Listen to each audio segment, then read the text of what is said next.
The email arrived at precisely 9:02 a.m., a gentle ping interrupting the sacred hum of my morning. I call it sacred because, for me, Alex, freelance web designer and connoisseur of artisanal coffee, 9:02 a.m. is peak tranquility. My cul-de-sac, Maple Leaf Mews, hums with it. It's the kind of street realtors describe as family-friendly and serene, which translates to aggressively beige and governed by an HOA that could probably win an arm wrestling match with the IRS.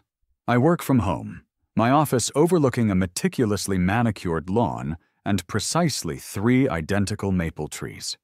My kingdom, my domain, my perfectly temperate, central air-conditioned bubble of peace. My routine is a finely tuned machine. French press coffee, a quick scan of the tech news, then diving into code, soundtracked by either lo-fi beats or the distant, almost comforting growl of a neighbor's leaf blower. I embrace the beige. I am the beige, albeit with a slightly more sarcastic internal monologue. My one concession to modern paranoia, or rather, modern convenience, was installed last month. A driveway alarm. Before you picture a laser grid or a pressure plate triggering a siren that makes dogs howl, let me clarify. This wasn't some Fort Knox security system. It was a small, sleek motion sensor at the end of my driveway, connected to a little box inside my office. When a car or person broke the invisible beam, the box emitted a polite 2-note chime. Ding-dong. That's it. Like a digital butler clearing its throat. It was subtle. It was sophisticated. It was designed purely to let me know when my thrice-weekly Amazon deliveries had arrived, saving my precious, ethically sourced coffee beans, or the latest ridiculously expensive graphics card from the clutches of porch pirates. A practical, harmless device, really. A silent guardian, a watchful protector, a ding-dong in the night, or rather the mid-morning. Today, however, the ding-dong was not followed by the satisfying crunch of gravel under a delivery driver's sneakers. Today, the ding-dong signaled something far more ominous. I glanced out the window, expecting to see a UPS truck. Instead, I saw her, Carol, standing on the very edge of my property line, hands on her hips, staring at my front door with the intense, unblinking focus of a predator. She was in her mid-50s, a woman who seemed to have perfected the art of the perma-scowl. Her uniform, regardless of the weather, was a pastel tracksuit, today's flavor, pistachio green.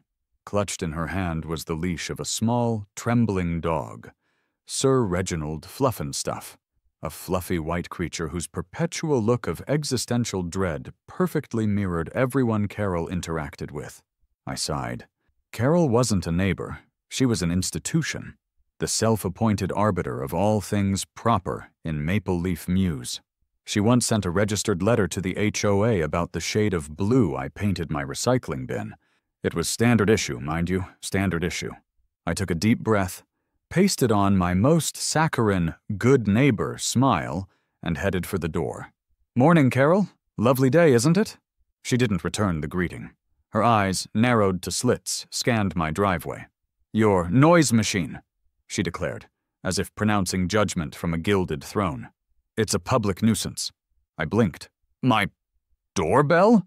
"No," she scoffed, a vein throbbing faintly in her temple.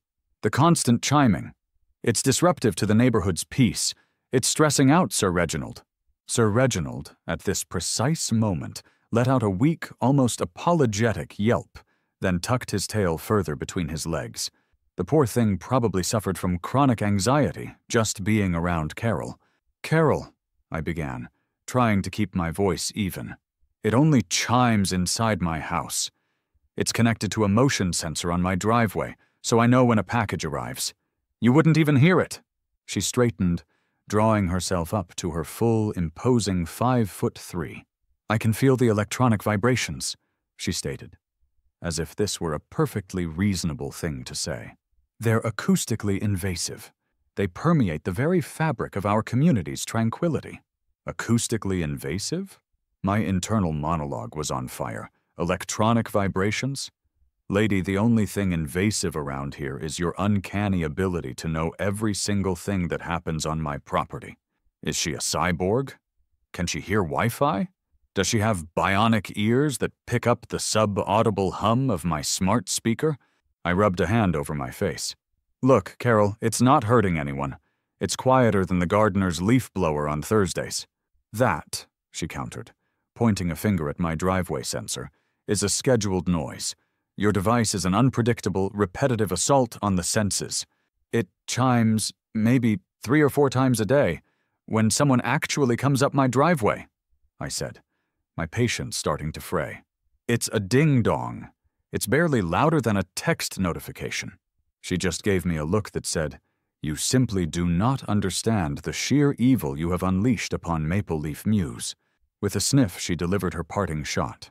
The HOA has very specific bylaws about noise pollution. You'll be hearing from them.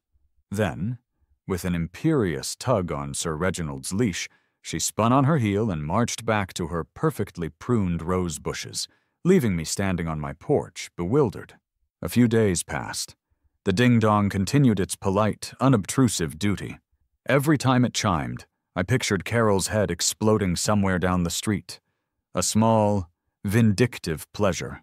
I figured it was just another one of her dramatic pronouncements, a storm in a teacup that would blow over as quickly as it arrived. I was wrong. Carol never let anything blow over. Carol nurtured storms. One afternoon, I opened my mailbox. Among the usual junk mail and bills was a crisp, cream-colored envelope, sealed with an embossed sticker of a maple leaf. It was the HOA. My heart sank. I tore it open. It was an official violation notice. Typed in a formal, impersonal font, it cited Resident Alexander Finch, 1422 Maple Leaf Mews, for repeated violations of Section 7B, noise pollution, and community serenity bylaws. It specifically mentioned repetitive, non-natural sounds that detract from the community's serene aesthetic. The penalty? A $50 fine, with a stern warning of escalating penalties if the nuisance was not abated within 72 hours. Attached was a copy of Carol's formal written complaint, a masterpiece of hyperbolic prose detailing how my sonic intrusions had caused her considerable emotional distress and forced Sir Reginald into an advanced state of nervous collapse. I read the letter aloud to my best friend Dave later that evening. He was on speakerphone while I paced my living room, the absurd HOA notice clutched in my hand. "Wait! Dave choked out, laughter bubbling over the phone line. "She actually reported your driveway chime? The 2 little notes? The acoustically invasive electronic vibrations, yes?" I practically yelled. $50, Dave, for a ding-dong." Dave, ever the voice of reason, and sometimes the instigator of bad ideas, tried to be helpful. "Dude, just unplug it. It's not worth the fight. These HOA people are like a cult. You'll just get sucked into endless meetings and fines." I stopped pacing. I looked out my window towards Carol's house, now dark and quiet. My initial amusement at her absurdity had curdled into a simmering indignation. Serene aesthetic? I thought, my mind reeling. We live in a symphony of roaring lawnmowers, whining leaf blowers, barking dogs, and the distant, ritualistic screams of children being told it's bedtime. My gentle 2-note chime is where we draw the line. Oh no. This isn't about the chime anymore. This is about principle. This is about fighting fire with something significantly more ridiculous than fire. A thought, nascent and mischievous, began to form in my mind. Carol wanted a natural sound, did she? Something that wouldn't constitute electronic vibrations? Something that didn't chime repetitively? That night, sleep eluded me. I lay in bed, replaying Carol's haughty pronouncements, the HOA's ridiculous letter. My mind spun, searching for a solution that was both perfectly compliant and utterly, gloriously spiteful. I scrolled through streaming services, desperate for distraction. A historical drama popped up, set in some vaguely colonial-era village. A scene unfolded. A man standing in the town square, ringing a bell and shouting news to the villagers. A town crier? Ding dong. A slow, utterly evil grin spread across my face in the dim light of my bedroom. The screen reflected in my eyes. No electronics, no repetitive chimes. Just a man, a bell, and the sheer, unadulterated power of the human voice. It's acoustically organic, it's historically significant, it's not a machine, it's a professional, it's perfectly natural. It's absolutely, undeniably perfect. I scrambled out of bed, adrenaline pumping. My laptop? I needed my laptop. I furiously started typing. Job description, residential herald and visitor announcer. This wasn't just about fighting back. This was about creating performance art. My quiet, beige cul-de-sac was about to get a whole lot louder. The next morning, armed with a fresh French press and a truly unsettling amount of caffeine, I finalized the job posting. I wasn't going to just put this on a local job board. I was going for maximum reach, maximum absurdity, Craigslist, Upwork, and, for good measure, the local Community Theater Guild forum. I titled it, with a flourish, Seeking Herald with Booming Voice and Flair for the Dramatic. Tricorn hat, a plus. The job description itself was a masterpiece of passive-aggressive genius, if I do say so myself. Position, residential herald and visitor announcer, contract basis. Location, private residence, Maple Leaf Mews, USA. Hours, 9 a.m. to 5 p.m., Monday, Friday. Compensation, competitive hourly rate plus benefits, TBD based on performance and vocal stamina. Duties, the successful candidate will be stationed on my private property during designated business hours. Upon visual confirmation of an approaching visitor, for example, mail carrier, delivery driver, esteemed guest, potentially Girl Scout selling cookies, the herald will announce their arrival with appropriate pomp, circumstance, and vocal projection. Must possess a clear, resonant voice capable of carrying across a moderate distance without electronic amplification. Enthusiasm for historical roles and a commitment to vocal excellence are paramount. Must be loud. No, louder. A period-appropriate costume, for example, tricorn hat, frock coat, breeches, is highly encouraged, if not mandatory, for the position's aesthetic integrity. No electronic devices are to be used for auditory projection. I hit post with a sense of immense satisfaction. Then my phone rang. It was Dave. "Dude, what the hell is this?" he demanded, skipping pleasantries. "My buddy just sent me a link to some Upwork job posting. Seeking herald with booming voice? Are you actually losing your mind?" I leaned back in my chair, a smug grin on my face. It's a perfectly logical, non-electronic, and acoustically organic solution to Carol's noise pollution problem. You're going to pay someone to stand on your lawn and yell? Dave sounded genuinely bewildered. "It's not yelling, David," I corrected him, feeling a surge of righteous indignation. "It's proclaiming. There's a difference. It's classy. It's a return to traditional forms of communication. It's practically art. The only thing this is classifying you as is the neighborhood lunatic," he countered. "Have you thought this through? Like, what happens when the next Amazon package comes? Is he going to shout, 'Hark! The Amazonian chariot doth bear forth a package containing an organic dog treat subscription for Sir Reginald Fluffenstuff'?" "Actually," I said, pausing for dramatic effect, "that's exactly the kind of nuanced, situation-appropriate proclamation I'm looking for. A small price to pay for victory." Dave just groaned. "Just promise me you won't get arrested, or spontaneously combust from sheer pettiness." "No promises," I said cheerfully. Over the next few days, the applications rolled in, and by rolled in, I mean a trickle of increasingly bizarre individuals who clearly misunderstood the assignment. I set up a folding chair in my garage for the interviews, figuring it was slightly less humiliating than having them audition on my actual lawn. The first candidate was a teenager wearing a hoodie and headphones, who looked like he'd rather be anywhere else. He mumbled his introduction. "Yo, I'm Mark. Heard you need someone to, yell at people?" "Well, not yell per se," I clarified. "More like project.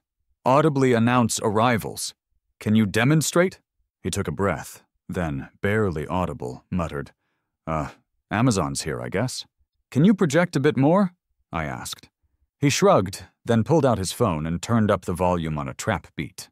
See? Loud. Next, candidate number 2 was memorable. He had a throat tattoo that read Metal in Gothic script and wore a leather jacket despite it being 80 degrees. He introduced himself as Gromax, destroyer of eardrums. I probably should have seen it coming. So, Gromax, I began, trying to maintain a professional demeanor.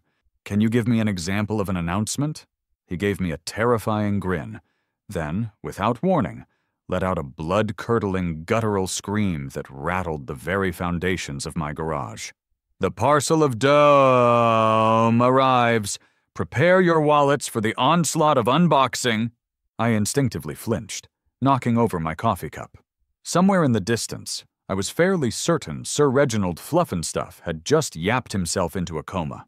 Too much, I gasped, wiping coffee off my laptop. Definitely too much. We're going for dignified, not demonic. Gromax seemed genuinely disappointed. Candidate number 3 was an overly dramatic theater student, fresh out of some local acting workshop. She arrived in full Renaissance fair garb, which, to her credit, she actually pulled off. Her name was Luna. Greetings, noble patron, she began, curtsying deeply. I, Luna, student of the dramatic arts, stand before you, ready to lend my voice to your most intriguing enterprise. Luna, great, I said, trying to speed things along. Just a simple announcement. Like, the mailman's here. She closed her eyes, took a deep, theatrical breath, then flung out an arm. Hark! What light through yonder window breaks? It is the east, and the USPS man is the sun. Arise, fair sun, and kill the envious moon, who is already sick and pale with grief that thou, his maid, art far more fair than he, for he doth bear a package. She paused, beaming, awaiting applause. My watch informed me that 5 minutes had just elapsed. Luna, I said gently, my packages would get stolen by the time you finished the first act.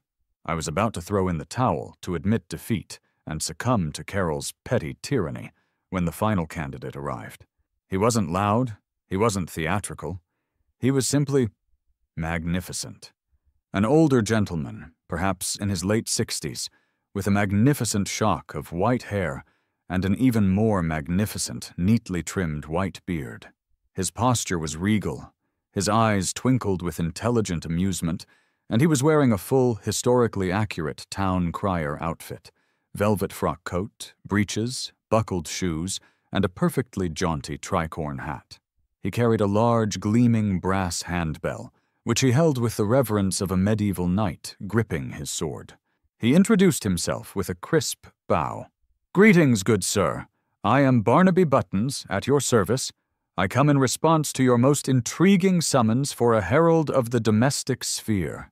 His voice was not loud, but it was rich, resonant, and utterly captivating. He spoke with the clear, enunciated tones of a seasoned stage actor. I instinctively stood up. Mr. Buttons, please have a seat. No need for such formalities, Master Finch, he said, waving a hand. I prefer to stand when on duty. Now, you inquired as to my capabilities for vocal projection. I assure you, my instrument is well honed. Well, can you be loud? I asked, suddenly feeling a little foolish. Barnaby held up a hand, a look of profound seriousness settling on his face. Sir, volume without clarity is mere noise. A true crier commands attention not with brute force, but with resonant timbre and impeccable diction. Shall I demonstrate? Before I could answer, Barnaby walked with a dignified stride to the end of my driveway, exactly where the censer was. He turned, facing the cul-de-sac, took a deep, theatrical breath that seemed to inflate his entire chest, and then with a sharp, powerful flick of his wrist rang his bell 3 times. The clang, clang, clang was sharp, clear, and shockingly loud. It cut through the quiet suburban air like a laser. Then, Barnaby spoke. His voice boomed, clear as a bell, pun intended, I assumed, reaching far further than I thought possible without electronic aid. Oyez, oyez, oyez! Be it known to all within earshot that a gentleman of discerning taste, residing at this fine address, doth now conduct an interview for a post of great import. Let silence reign as vital matters are discussed. I almost fell over. The sound. It wasn't just loud, it was authoritative. It commanded respect. It made you want to listen. Across the street, Carol's front curtain twitched violently. Down the street, a neighbor I barely knew poked his head out of his garage, a look of profound bewilderment on his face. This was it. This was absolute perfection. My internal monologue was pure, distilled, petty genius. I think I'm in love. This man is not just a town crier. He is a walking, talking weapon of mass annoyance. I practically sprinted down the driveway. "Mr. Buttons, Barnaby, you're hired, on the spot. When can you start?" He gave me another crisp bow. "I am available to commence my duties at your earliest convenience, Master Finch. And I assure you, my rates are entirely professional." I didn't care. I'd pay him double. I'd pay him in artisanal coffee beans if he wanted them. I shook his hand vigorously. "Monday then, 9 a.m. Be here." Barnaby Buttons smiled, a genuine, warm smile that somehow managed to be both charming and slightly mischievous. "As you wish, Master Finch, as you wish." He gave his bell a final triumphant clang. The war was on. Monday morning dawned with the crisp, clean promise of suburban warfare. At precisely 8:55 a.m., Barnaby Buttons arrived. He was, to my absolute delight, in full regalia. The velvet coat, the breeches, the buckled shoes, and the magnificent tricorn hat. He carried his gleaming brass bell, already polished to a mirror sheen. He looked less like a temporary hire and more like a permanent fixture of history, transplanted directly into my aggressively modern cul-de-sac. He took his position on a small, strategic patch of lawn near the driveway, a spot with a perfect vantage point of the entire street. More importantly, it had a direct, unobstructed line of sight to Carol's front window. He stood there, ramrod straight, like a sentry from a bygone era, his gaze sweeping the street with an almost military precision. I, meanwhile, was in my office, practically glued to the window. I had my phone set up, live streaming the view to Dave, who was providing a running commentary via text. "Dave, he's doing stretches. Is he warming up? You hired a tactical yeller." Me. "He's limbering. It's called vocal preparation. Respect the craft." Dave. "The craft of making Carol's head explode." The first target arrived around 10:30 a.m. The familiar white and blue USPS truck. It rounded the corner of Maple Leaf Mews, slowing to its usual leisurely pace as Gary, our mailman for 20 years, began his route. Barnaby spotted it. He straightened his coat, took a deep, resonant breath that puffed out his chest, and then, with a practiced, powerful flick of his wrist, rang his bell 3 times. The clang, clang, clang was even more authoritative than during the audition. It echoed through the quiet morning, a clarion call that demanded attention. Then Barnaby's voice boomed, clear and commanding, washing over the sleepy cul-de-sac. "Oyez, oyez, oyez, let the denizens of Maple Leaf Mews take note. The Royal Mail Carrier, in his noble chariot of blue and white, doth now approach. He bears tidings and parcels from realms afar. Make way for the postman! Huzzah!" Gary, mid-step, his hand reaching for my mailbox flag, froze. He looked up, his jaw slack, eyes wide. He stared at Barnaby, then slowly, almost comically, turned his head to stare at my front door, then back at Barnaby, a question mark clearly plastered on his face. He blinked. He shook his head. He slowly, gingerly, put the mail into my box, gave a confused shrug that seemed to encompass the entire absurdity of the situation, and then hurried back to his truck, practically power-walking away, as if fleeing a ghost. My internal monologue was doing backflips. Oh, this is glorious. Across the street, Carol's front door didn't just open. It flew open, slamming against the house with an indignant thud. She stormed out onto her lawn, her pistachio tracksuit somehow looking even more aggressively green. Her phone was clutched in her hand, clearly recording the entire spectacle. Sir Reginald Fluffenstuff, tied to a stake in her yard for his morning constitutional, was yapping furiously, a tiny, enraged fluffball. "What in the name of God is this?" Carol shrieked, her voice thin and reedy compared to Barnaby's booming tones. "You can't do this. This is harassment. This is a public disturbance. This is un-American." Barnaby, ever the professional, simply gave her a crisp, polite bow, his tricorn hat remaining perfectly level. "Good day to you, madam. A fine morning for a proclamation, is it not?" He smiled, a beatific, utterly infuriating smile. I watched from my window, trying not to visibly shake with laughter. The plan was not just working. It was exceeding all expectations. Carol's face was a magnificent canvas of apoplectic rage. It was a masterpiece. An hour later, the chime of the driveway alarm, which I had reactivated purely for my own amusement, signaled another arrival. An Amazon van. This time, I knew Barnaby would be ready. Sure enough, as the familiar brown van rolled up, Barnaby sprang into action. Clang, clang, clang! "Hear ye, hear ye! A courier from the vast and bountiful Amazonian Empire has arrived." He brings forth a package, measuring approximately 12 inches by 9, containing what one can only assume are goods of the finest quality. Let the master of the house retrieve his bounty without delay, lest the porch pirates of the night claim their nefarious prize. The delivery driver, a young kid with AirPods in, pulled his van to a halt. He looked up, eyes wide, and slowly removed one AirPod. He stared at Barnaby, then at my house, then back at Barnaby. He slowly retrieved the package, took a photo for proof of delivery, and then, without breaking eye contact with Barnaby, practically sprinted back to his van, tires squealing slightly as he peeled out of the cul-de-sac. This was less a battle and more a symphony of glorious, orchestrated chaos. Then, inevitably, the flashing lights. Around 2 o'clock, a police cruiser rolled slowly down Maple Leaf Mews, its blue and red strobes painting a festive, if alarming, pattern on the meticulously maintained lawns. 2 officers emerged. Officer Miller, a veteran cop whose face wore the weary, "I've seen everything," and its mostly ridiculous expression of someone who'd spent too long dealing with suburban drama.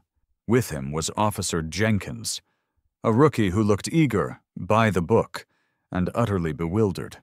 Carol was already on her lawn, frantically pointing at Barnaby, who stood perfectly still, looking like a statue of dignity. And then at my house. "Officers, thank you for coming. This maniac has hired a public spectacle to terrorize me. My nerves are completely shot." Officer Miller, clearly having dealt with Carol before, walked with a slow, deliberate pace towards my house. Officer Jenkins, meanwhile, headed straight for Barnaby. "Afternoon, sir," Miller said to me, his voice a tired rumble. "We got a call about a disturbance?" I adopted my most innocent, wide-eyed expression. "Disturbance, officer. It's been a lovely, quiet day. Well, except for Barnaby, but he's just doing his job." Miller pinched the bridge of his nose. "Barnaby?" I gestured to my employee. At that exact moment, Officer Jenkins, clipboard in hand, was asking Barnaby for his ID. Barnaby, without missing a beat, responded in his full, booming Crier voice. "Oh yes, a constable of the law doth ask for my papers, a request to which I shall dutifully comply, for we are all subjects of the rule of law. Let the record show that Barnaby Buttons, professional herald, hath presented his credentials to the satisfaction of the authorities." Officer Jenkins, halfway through writing something on his clipboard, froze, his pen hovering in the air.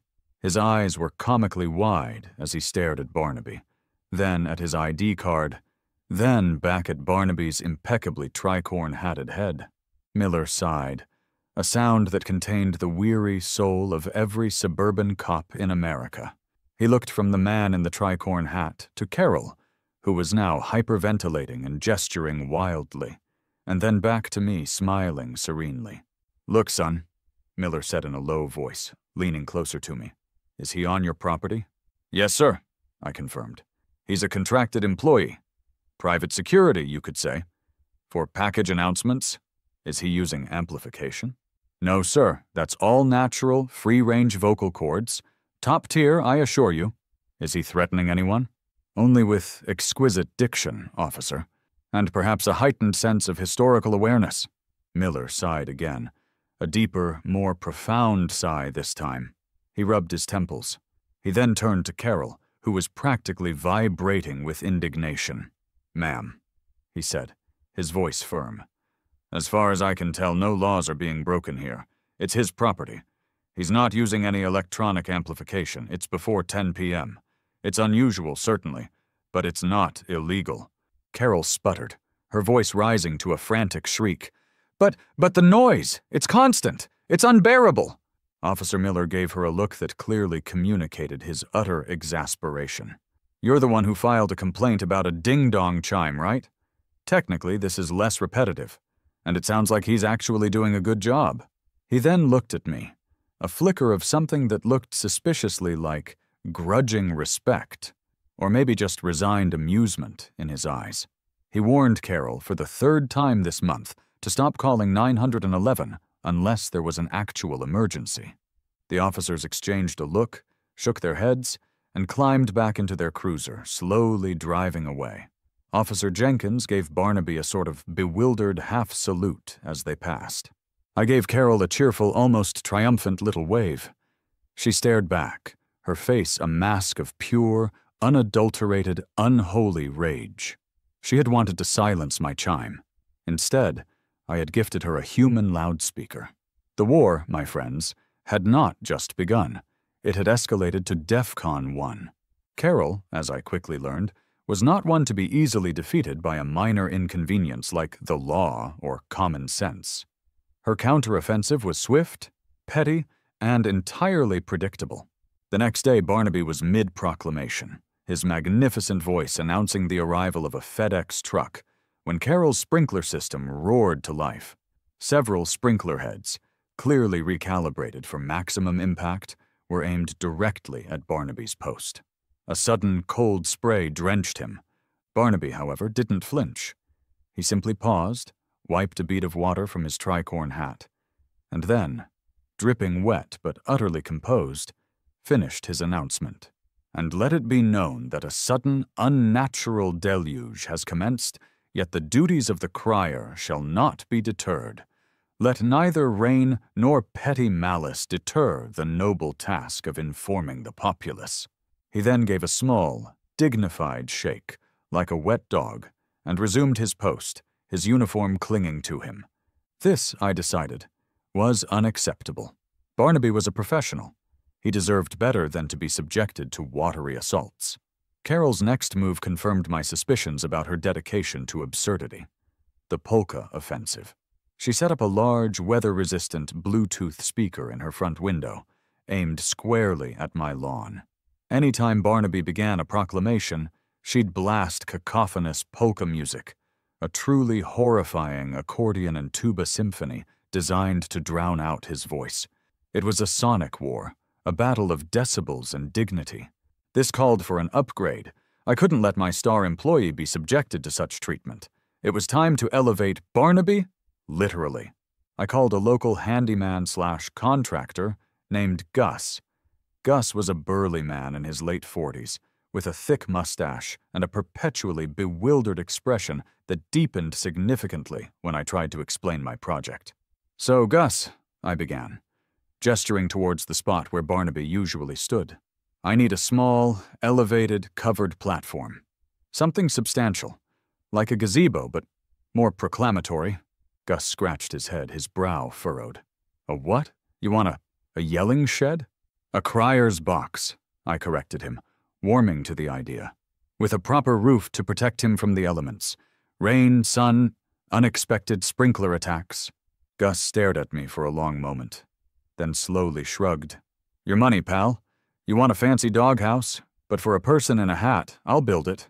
Our interactions were a constant source of amusement. Gus, ever practical, would ask questions like, "So, what's it for, really?" And I, ever committed to the bit, would give increasingly grand explanations. "It's for the dignified announcement of parcels, Gus. It's about community engagement. It's about a return to the traditions of old. Gus would just nod slowly, clearly concluding I was insane, but a paying insane. A few days later, Gus and his small team arrived, tools clanking. They set about constructing a handsome, slightly ridiculous wooden platform on my lawn. It was about 2 feet high, with a sturdy base and a charming shingled roof. It looked like a cross between a pulpit, a lifeguard stand, and a very ornate birdhouse. It was glorious. Naturally, the construction drew attention. Neighbors, usually cloistered in their quiet homes, started coming out. Mrs. Henderson, 2 doors down, paused her gardening to watch, shading her eyes with a gloved hand. The teenager from across the street, usually glued to his phone, actually stopped to stare. Murmurs rippled through the cul-de-sac. My little war was now a public spectacle. Once the Crier's box was finished, I also bought Barnaby a proper waterproof canvas cape, a deep, dignified navy blue, and a slightly larger, more resonant bell. He held it up, admiring its polished gleam. A most excellent instrument, Master Finch. A truly splendid resonance. I was all in. This wasn't just a job. It was a crusade. The feud, as you can imagine, was now the undisputed talk of Maple Leaf Mews.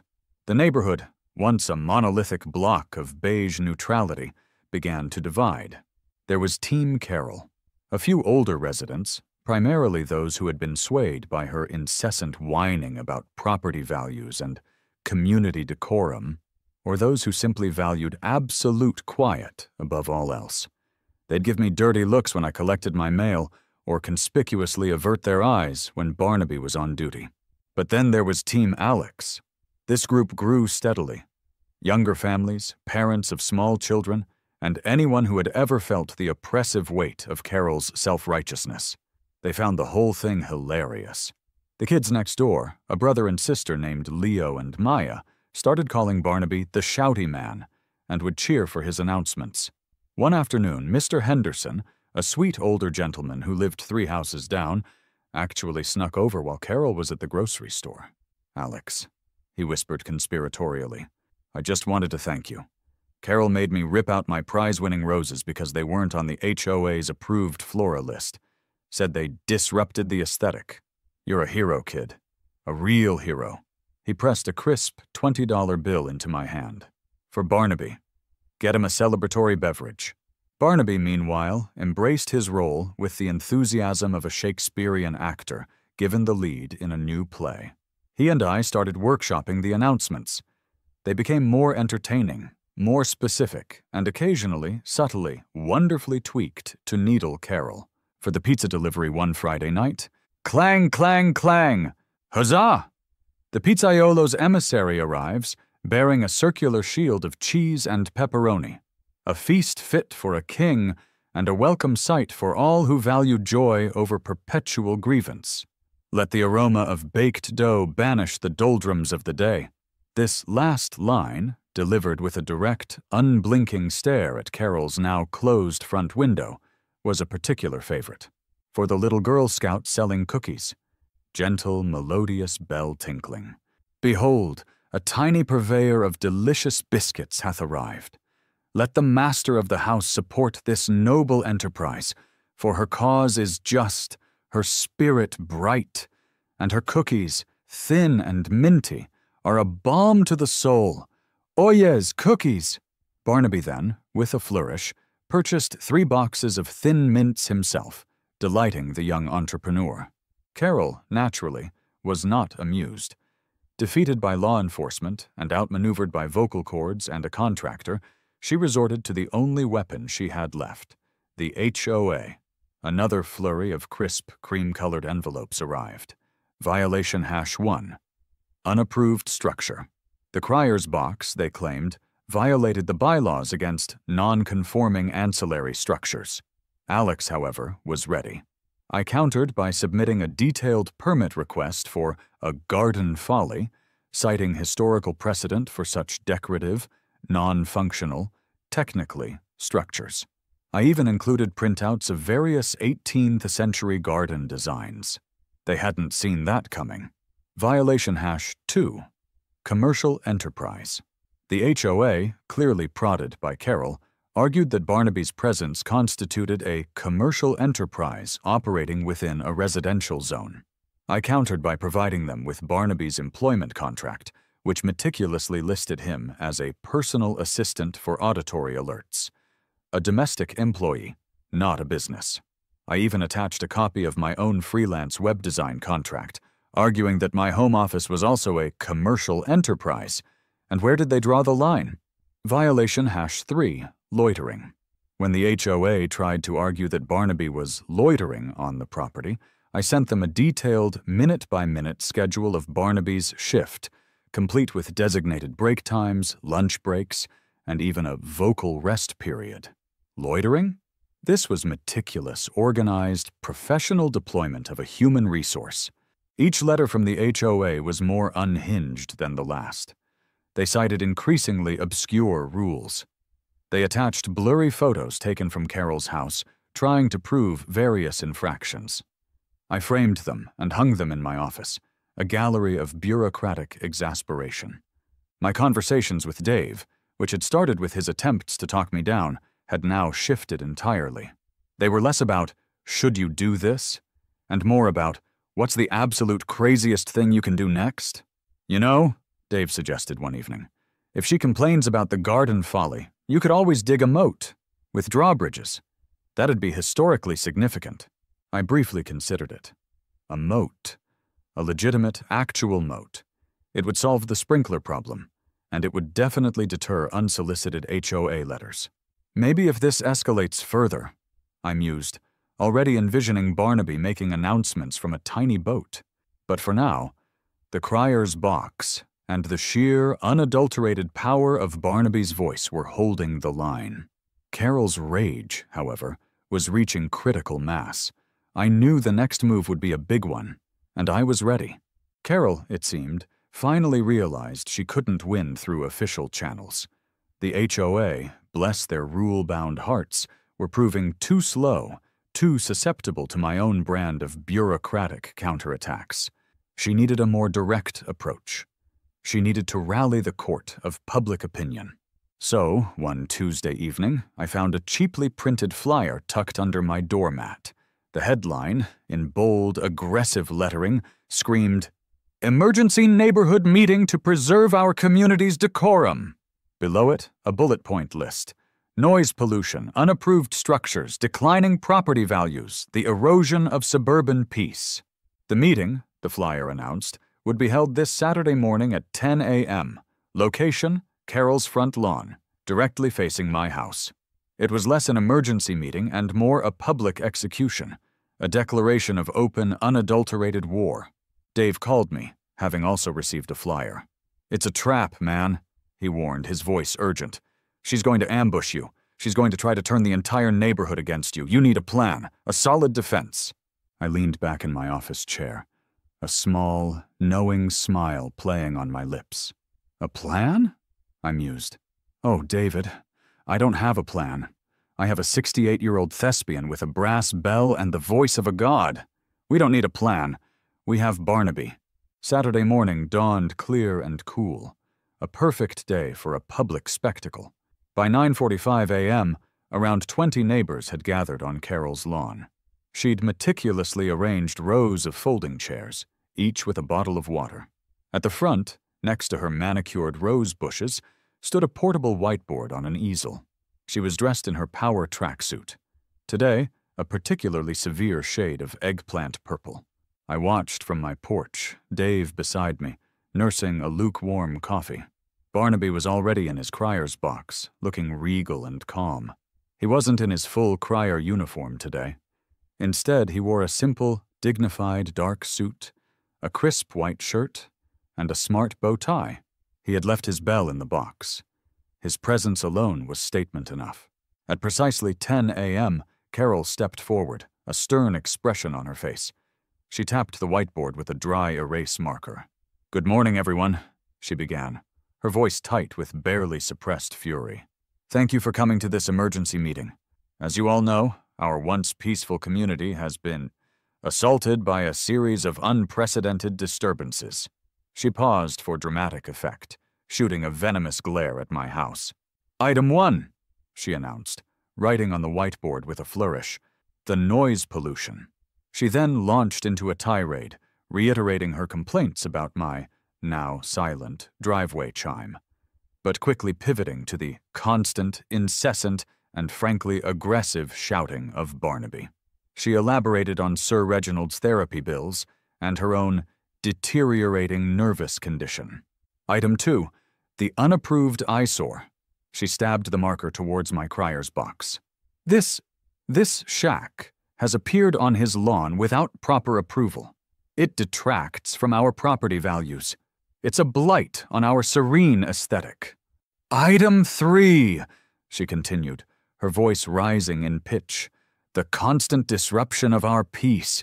He's turned our quiet street into a circus. Our children are being exposed to historical reenactments in their own front yard.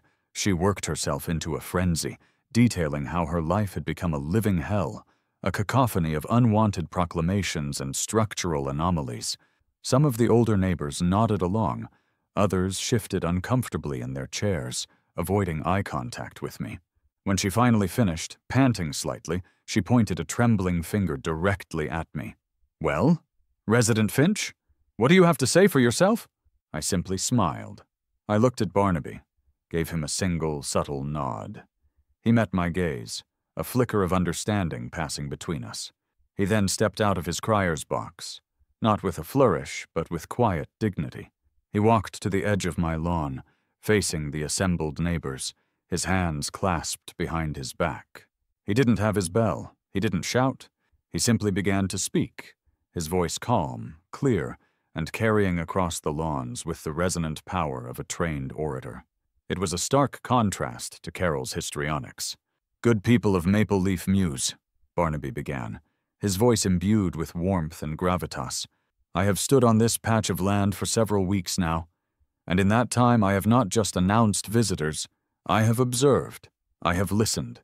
He paused, letting his words sink in. Carol stared, momentarily stunned into silence by his unexpected intervention. Barnaby continued, his gaze sweeping across the faces of the neighbors. "I have observed the passing of seasons, the laughter of children playing in sprinklers, the diligent efforts of gardeners, and the quiet rhythm of lives lived in this community. I have announced the arrival of Mr. Henderson's new granddaughter, a joyous occasion for all." Mr. Henderson, sitting in the front row, beamed, a blush creeping up his neck. "I have heralded the food delivery that nourished the Johnson family when young Timmy was sick with the flu and could not leave his bed." The Johnsons, surprised, exchanged a small, grateful smile. "I have celebrated the comings and goings of friends, of family, of the small, everyday moments that make a collection of houses into a neighborhood. I have seen acts of kindness, of shared laughter, of quiet support." His voice then lost a fraction of its warmth, gaining a sharp, precise edge as he turned his gaze slowly, deliberately, towards Carol. "And I have also heard. I have heard complaints about the color of a mailbox. I have heard grievances over a basketball hoop where children play. I have heard condemnations of roses, of wind chimes, of laughter that was deemed too loud. A true public nuisance, madam, is not a man announcing the mail.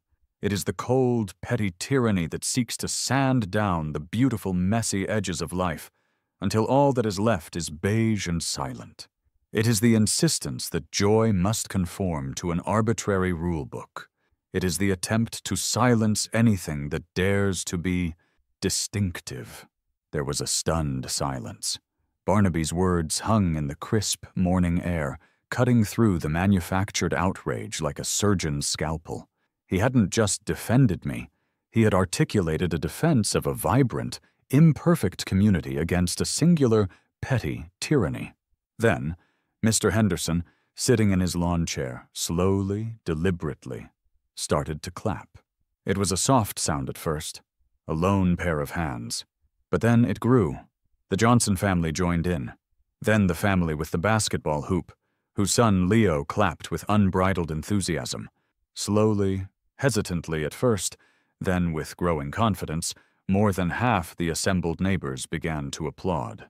They weren't just clapping for Barnaby, they were clapping for themselves, for their right to be a messy, noisy, vibrant community. They were clapping against Carol. Carol stood, mouth agape, her face pale, the marker still clutched in her trembling hand. Her whiteboard, covered in petty grievances, now looked utterly pathetic, a monument to a lost cause. She had been publicly, eloquently, and decisively defeated. She grabbed the leash of Sir Reginald, who was whimpering nervously, and without another word, turned and fled into her house, the door slamming behind her. The emergency meeting was over.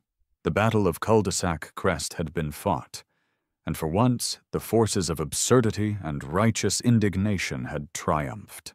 The following week, something truly miraculous happened. A "For Sale" sign appeared on Carol's lawn. It was a bright, hopeful splash of red and white against the unchanging green. A collective, unspoken sigh of relief seemed to ripple through Maple Leaf Mews. People smiled more. Kids played louder. Mr. Henderson's prize-winning roses, though still gone, seemed to be remembered with less sorrow. Barnaby's grand campaign had reached its triumphant conclusion. His mission was accomplished. So, on a particularly sunny afternoon, I hosted a small retirement party for him on my porch. It was just me, Dave, Barnaby, and Mr. Henderson.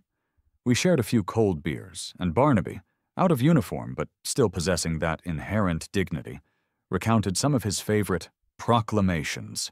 "And the day young Leo received his new bicycle," Barnaby reminisced, a twinkle in his eye, "I announced, 'Oyez, let the joyous peal of 2 wheels and a bell ring forth. A new steed of freedom hath arrived for the young master of the house. May his journeys be swift and his scrapes few.'" Young Leo looked absolutely delighted. Dave chuckled. "I still can't believe you pulled this off, Alex.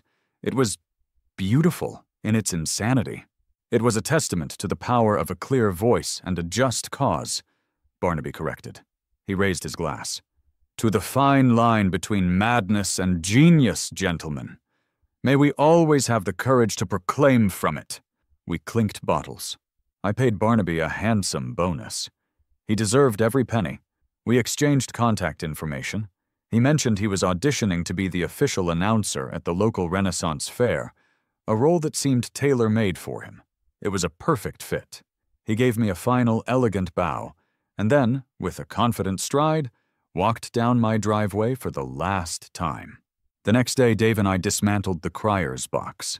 Gus, the contractor, drove by just as we were loading the last planks into Dave's truck. He slowed down, rolled down his window, and gave me a confused thumbs up before driving off. The yelling shed was no more. I kept Barnaby's original brass bell, placing it on my mantelpiece as a gleaming, heavy trophy, a reminder of the war and the victory. That evening, as dusk settled over Maple Leaf Mews, I went to my office. I looked at the little box on my desk, the one connected to the driveway alarm. I took a deep breath, and then slowly I reconnected the power cable. A beat of silence. Then, a gentle, familiar sound echoed in the quiet room. Ding-dong. I flinched slightly, a Pavlovian response to weeks of escalating conflict. But then I smiled. It was just a sound. A simple, polite sound. The tyranny was over. My quiet electronic chime no longer felt like a weapon. It felt like just a driveway alarm. A month later, a new family moved into Carol's old house. They had 2 young kids, and a dog that looked decidedly less anxious than Sir Reginald. I saw them unpacking, laughter carrying across the lawns. One afternoon I heard a new sound, the ring of my actual doorbell, the one connected to the wall next to my front door. Not the driveway alarm. I opened the door to find the new neighbors, a friendly-looking couple in their early 30s, standing there with their 8-year-old son, Timmy. "Hi," the woman said, beaming. "We're the Millers. We just moved in. We wanted to introduce ourselves.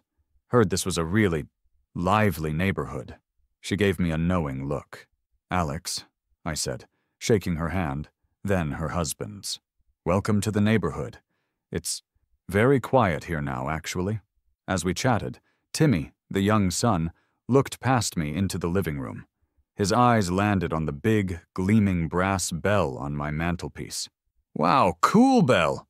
he exclaimed, his voice full of childish wonder. "What's it for?" I looked at the bell, then at the friendly, open faces of my new neighbors. A wide, mischievous grin spread across my face. "That?" I said, picking up the bell, feeling its satisfying weight. "Oh, that's the backup doorbell. You wouldn't believe the story behind it." The Millers exchanged a glance, their smiles widening. "Oh, we think we're going to like it here," the husband said, and I knew exactly what he meant. The story of Maple Leaf Mews and its occasionally absurd residents was just beginning.